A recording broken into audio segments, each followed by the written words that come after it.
Have you ever wondered why you keep falling into the same habits even when you desperately want to change? Why do you swear you'll stop procrastinating, start saving money, or finally build confidence? But days later, you're back in the same old patterns. It feels like an invisible force inside you is pulling the strings, as if someone else is quietly running your life while you watch from the sidelines. What if I told you that someone else is not a person at all, but a part of you? Your subconscious mind. Scientists estimate that up to 95% of your thoughts, feelings, and behaviors are driven not by conscious choice, but by subconscious programming. In other words, most of what you call you is a set of automated patterns built over a lifetime. This realization can feel shocking, but it's also liberating, because once you understand it, you can begin to reclaim the steering wheel of your life. Think of your conscious mind as a tiny rider sitting on top of a massive elephant. The rider holds the reins, believing he is in control, but the elephant, your subconscious, decides where it really goes. You can tug at the reins all you like, but unless the elephant agrees, nothing changes. This is why willpower alone rarely produces lasting transformation. Your subconscious mind is infinitely faster, more powerful, and more deeply rooted than your conscious intentions. It stores every memory, every lesson, every emotional imprint you've ever experienced, beginning even before birth. While you were a child, your brain operated mostly in slow theta waves, an almost hypnotic state where beliefs, emotions, and experiences were downloaded directly into your nervous system without critical thinking. By the age of 7, most of your core programs were already installed. Since then, your subconscious has been running those programs automatically, shaping your perceptions, decisions, and reactions. This is why you might consciously want success, but sabotage yourself with procrastination. Why do you long for love, but push people away? Why do you set goals, but fall back into old habits? Your conscious mind speaks the language of logic and words, but your subconscious speaks the language of symbols, emotions, and repetition. It doesn't evaluate whether a belief is true or false. It simply executes whatever is stored. If, as a child, you heard, "money is scarce," or "I'm not good enough," that becomes a program, and decades later, you may still be acting it out without realizing it. This isn't a weakness. It's neurology. To grasp the scale of your subconscious influence, consider how you drive a car. When you first learned, every action required conscious focus. Hands at 10 and 2. Check mirrors. Ease the brake. But now you can drive, listen to music, and plan your day all at once, barely thinking about the road. Your subconscious has automated the process. This is convenient for driving, but the same mechanism governs far more significant parts of life: how you communicate, how you manage money, how you feel about yourself. Automatic programs run silently, like software in the background, until you bring them into awareness. Another powerful role of the subconscious is emotion. Think about a time you had a gut feeling about someone or something. Long before your conscious mind made a judgment, your subconscious had scanned countless microsignals, past experiences, and memories, delivering a single feeling of trust or caution. This is a gift of evolution. Your subconscious processes information millions of times faster than your conscious mind, keeping you safe and efficient. But it also means that if your underlying programs are negative or outdated, your gut feelings may guide you away from opportunities or keep you locked in fear. Here's the hopeful part. Your subconscious is not a prison. It's a fertile field. Whatever you plant there will grow, whether it's weeds or flowers. If most of your life is controlled by a subconscious program, then changing that program can transform virtually everything in your life: your habits, your self-confidence, your relationships, even your sense of possibility. Modern neuroscience shows that the brain is plastic. Neural pathways can be rewired. Old patterns can weaken, and new patterns can take root. This is not self-help hype, but a measurable change in brain structure. The first step to reclaiming your subconscious power is awareness. Start noticing your automatic thoughts and emotional triggers. Keep a journal. When you catch yourself reacting, ask, where did this belief come from? Does it still serve me? Most of your core beliefs were formed long before you could choose them. But as an adult, you can shine a light on them, question them, and decide what stays. Awareness is like turning on the lights in a dark room. Only then can you rearrange the furniture. The second step is repetition. Your subconscious learns not through reasoning, but through consistent, emotionally charged repetition. This is why affirmations, visualization, and new habits work when practiced daily. Each time you repeat a new belief with feeling, you're carving a new neural pathway. Each time you act on that belief, you strengthen it. Over time, the old pathways fade and the new ones take over. Think of it like walking a new trail through a forest. At first, it's hard, but the more you walk it, the clearer it becomes, until eventually it's the natural path. The third step is emotional alignment. The subconscious is moved not by dry logic, but by emotion. If you declare, I am confident, but feel fear, the old program remains. But if you link your new belief to powerful feelings, gratitude, excitement, relief, you accelerate the shift. Visualization becomes more than daydreaming. It becomes a full-body rehearsal of a new reality. Your subconscious accepts what you emotionally experience as real and begins adjusting your perceptions and behaviors accordingly. Understanding that your subconscious controls 95% of your life is not about blaming yourself for the past. It's about recognizing the immense power you already have to shape your future. You are both the programmer and the program. Once you realize that, you stop fighting the elephant and start guiding it with care, patience, and skill. The work isn't instant, but it's profound.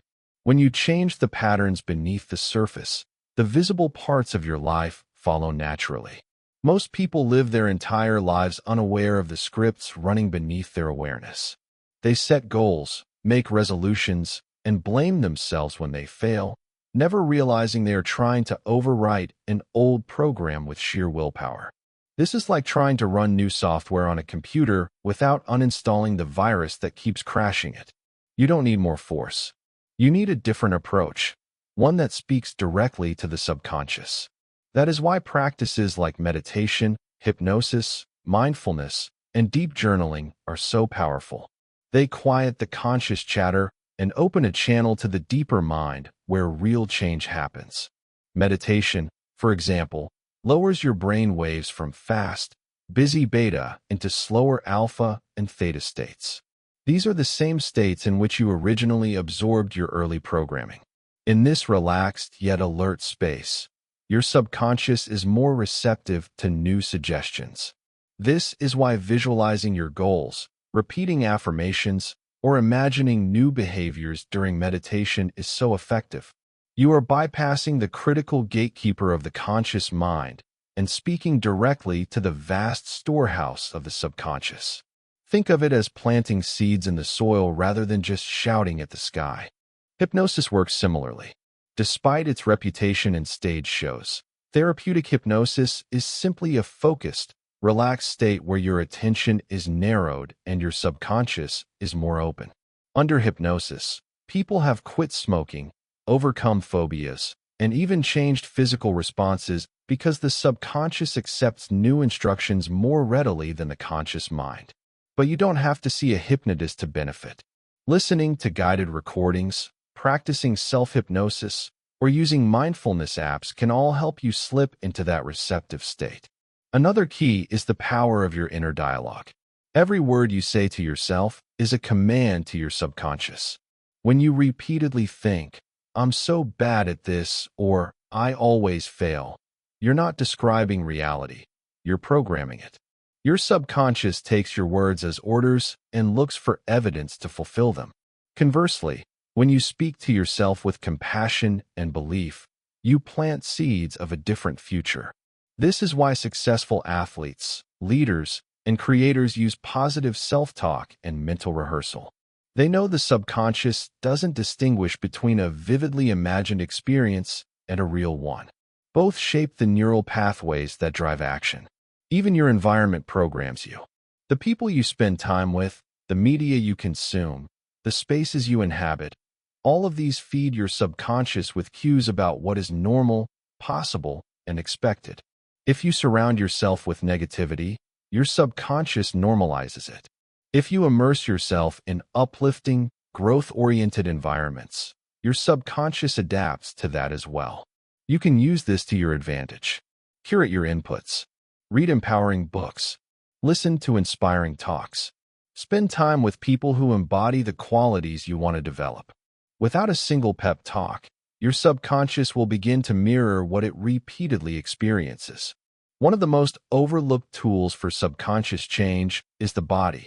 Your posture, breathing, and movement all send signals to your nervous system. When you sit slumped, breathe shallowly, and speak in a weak voice, you're reinforcing a program of low confidence. When you stand tall, breathe deeply, and speak with clarity, you're telling your subconscious, "This is who I am now." Over time, your physiology and psychology align. This is not pretending, it's training.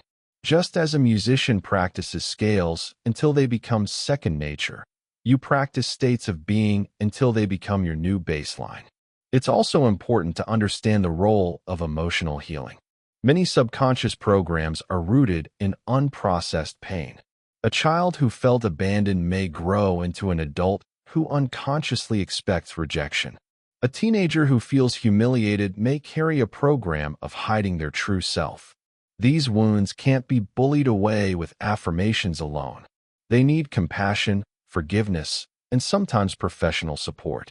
When you release the stored emotion, the program loses its grip. It's like removing the fuel from a fire. What once felt like an unchangeable trait dissolves into space. As you work with your subconscious, patience is essential. Remember, these programs were built over years, often decades. They are designed to keep you safe, not to sabotage you. Treat your subconscious not as an enemy, but as a loyal but misguided friend. Approach it with curiosity and kindness. Celebrate small shifts. Each time you catch an old thought and choose a new one, each time you act differently despite fear, you are rewriting the code. Slowly, the elephant learns a new path, and soon it walks there on its own. Imagine what becomes possible when you align your conscious goals with your subconscious programs. Procrastination gives way to flow. Fear gives way to calm. Self-sabotage transforms into self-support. You stop fighting yourself and start moving as one integrated being. Decisions become easier. Habits change naturally.